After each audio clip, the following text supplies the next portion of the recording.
Sorry about that. So talking about PTSD, it seems like a subject we would have done already, but we haven't done it explicitly on this network.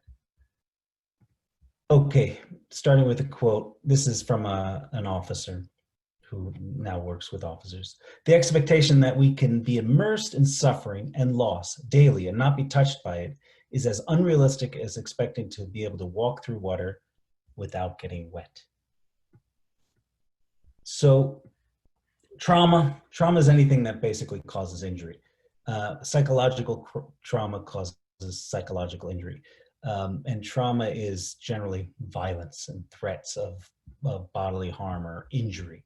So in psychological trauma, the injury is to the brain, and functional MRIs can show and PET scans can show like the differences between people who have PTSD and those not exposed to the trauma. The injuries to the brain is caused by exposure to actual or threatened death, serious injury, or sexual violation. And those are words directly from the diagnostic tool, the DSM, that people use to make the diagnosis of PTSD. Okay, so in PTSD diagnosis, so what is trauma? You have to be exposed to a trauma. We talked about what a trauma is. So, but it doesn't have to be you are attacked or your life is threatened. So you can have that. You can have that direct exposure. You could be threatened. Your life can be threatened, but you could also witness it.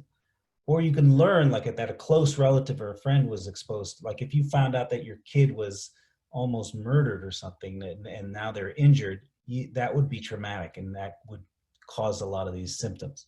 And also indirect exposure. So the first responders, medics, and call takers, they all now, where they didn't qualify before for PTSD, they now do qualify for PTSD, which seems very sensible.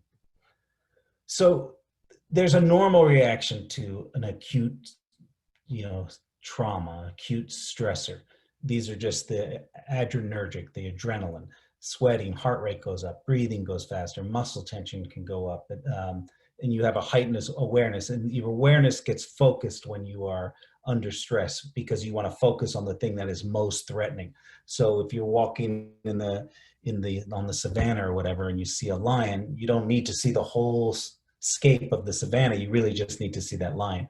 But if the stress becomes too much and you're not able to deal with that stress, meaning you have no escape, or your focus can get so narrow that you actually lose all input, and you can basically go blind, and that happens to some people. So stress is normal. Bones need stress. People who are in outer space, their bones get weaker, and then they come back. If they're there for a long time, their bones can just break. And so they have to give them stress in outer space. So human beings are gonna have stress, and we're designed for stress. So getting a little bit of stress is good. Like I study because I have an exam, or I have to get in shape because of whatever. But if it becomes too stressful, it can cause serious problems. You can be overwhelmed by it. And with PTSD, I often tell patients that, because they're sometimes confused, like, why now? Why is this happening now? And it's often a final straw phenomenon. Like they've been exposed to this childhood death, that childhood death, this other thing, and then they get in some other one with a kid who was barely hurt at all, and they're just like, it all comes out. And that happens sometimes because the stress can be cumulative. Trauma can cause a shift in how we view the world, meaning meaning, morality, and the way we view other people. So it can literally, not literally, but metaphorically put on a set of glasses that distorts the way you see the world, sort of gray. And where you once thought, the most sort of heavy example of this is if a nun gets raped or something, which unfortunately happens, their whole concept of the world and of God can change, and morality, and that can be very painful. So here's an example from an officer who had a change in worldview. So this is an officer who had a friend who was killed in the line of duty, and they said, "I was taught that law enforcement work is dangerous, but I never realized it until I lost a close friend. I no longer trust anyone or any situation." And that's a more extreme version of, I think, what a lot of police officers have just as normal. They just have less trust of the world because you see so much stuff. And with police officers, it sort of creeps up on you. So first, it's just part of your training and it's kind of exciting and you're always on guard, but then it creeps into your whole life slowly. And over the years, it can just start manifesting as PTSD symptoms and lack of trust. So this is a quote from a character in a TV show called Scrubs who just hates people. And he said, people aren't chocolates. Do you know what they are? Mostly, they're bastards. Bastard coated bastards with bastard filling. So that's a sort of a bleak worldview.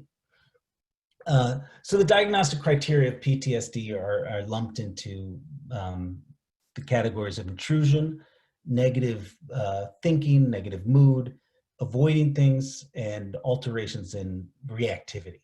The other things, you have to have a stressor, meaning you have to be exposed to trauma, it has to be significant, it can't be caused by drugs or alcohol, and it has to last at least a month.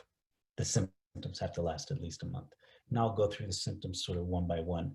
So intrusion symptoms, this is the one that people are most aware of, and they are more specific to PTSD than a lot of the other symptoms. People get sort of most hung up on, and hung up's not the right word, but the most aware of nightmares and flashbacks. Flashbacks are very rare. I think I've seen it once, inpatient at the VA, there was somebody dropped a tray and this guy just jumped under the chair. He had PTSD from Vietnam and it looked like he was grabbing a gun. He was there. It wasn't like he had a memory of it. He was like there. And that's a very rare thing.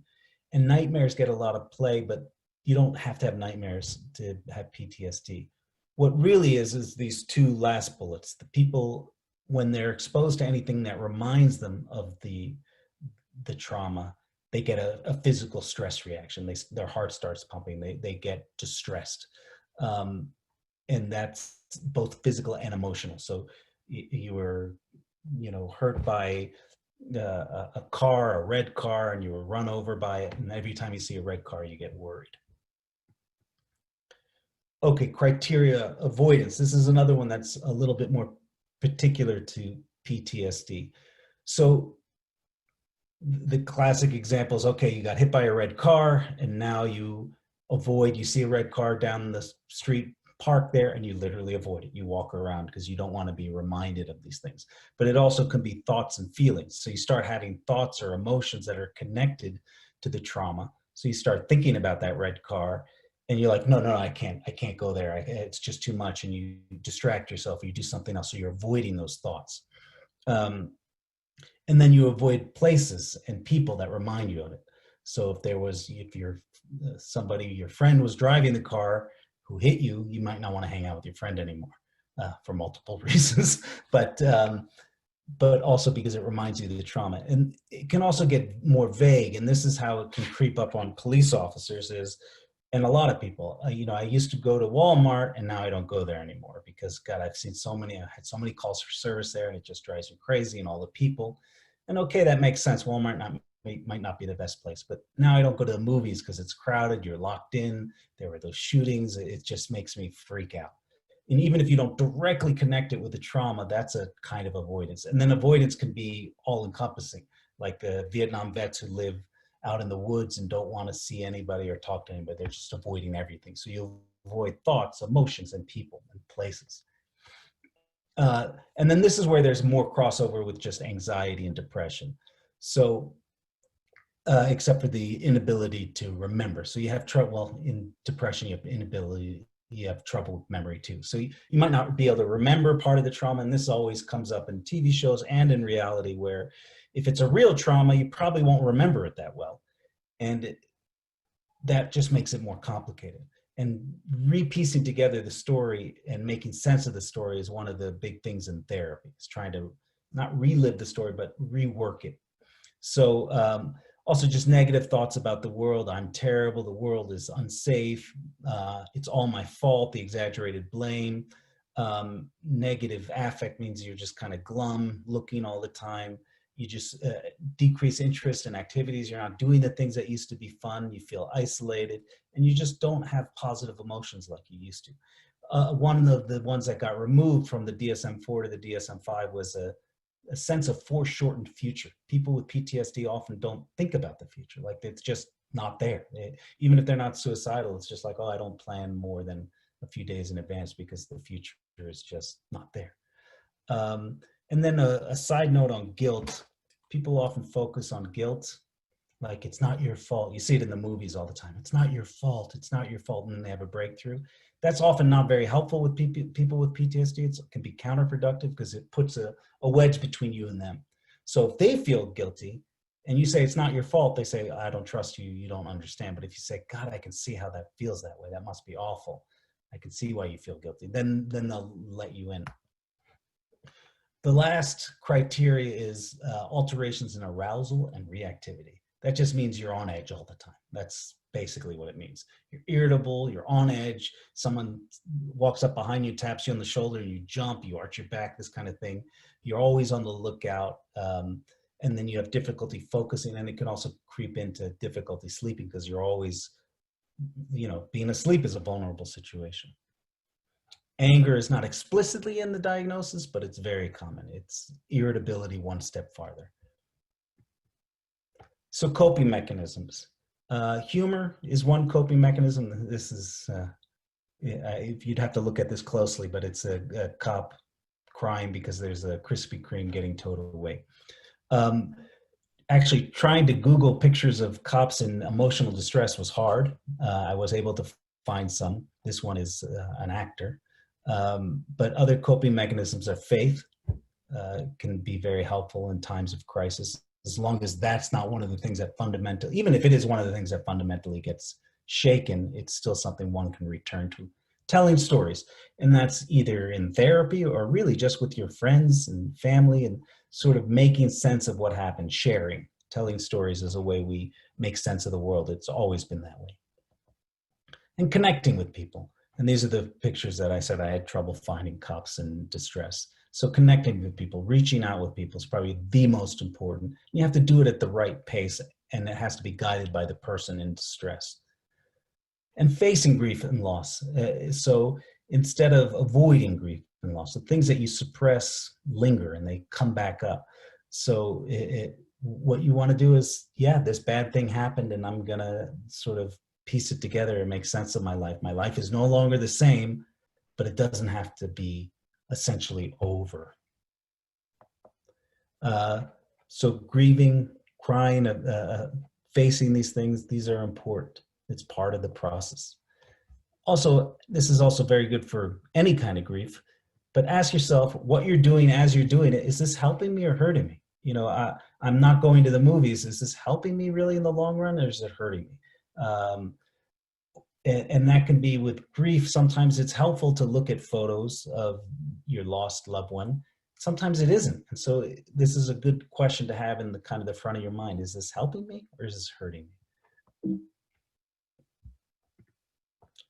Again, allowing, accepting, supporting. So allowing yourself to have those feelings and accepting them, which is very hard. So allowing it means like, okay, I'm sad. It's okay to be sad. I accept that this is happening, instead of I shouldn't be sad, or I shouldn't be thinking about that, or I should be doing this, or A, B, and C. And then being supportive and looking for support too.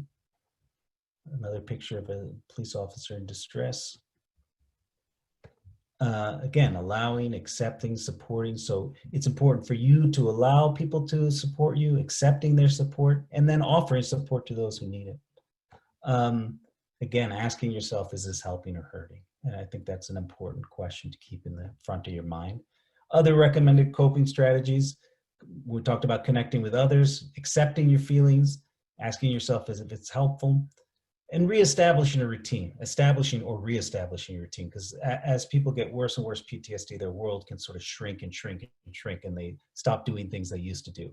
And it's important just to kind of force yourself to do them. I used to go to the gym 3 days a week, 5 days a week, and now it's slowly I stop because there's crowds there and this and that. Just force yourself to kind of do those things. Schedule time for things you enjoy. We know to avoid the media, eat well, avoid alcohol, and seek professional help if you need it. So medications are actually a second-line treatment for PTSD, or they can be combined with therapy. EMDR is just one type of therapy where it can have good results fairly quickly. and what you rethink about some of the trauma and kind of reintegrate it by following someone's finger, doing repetitive motions to activate both parts of your brain. So self-care is what people do for themselves to establish and maintain health, and it encompasses all aspects of your life.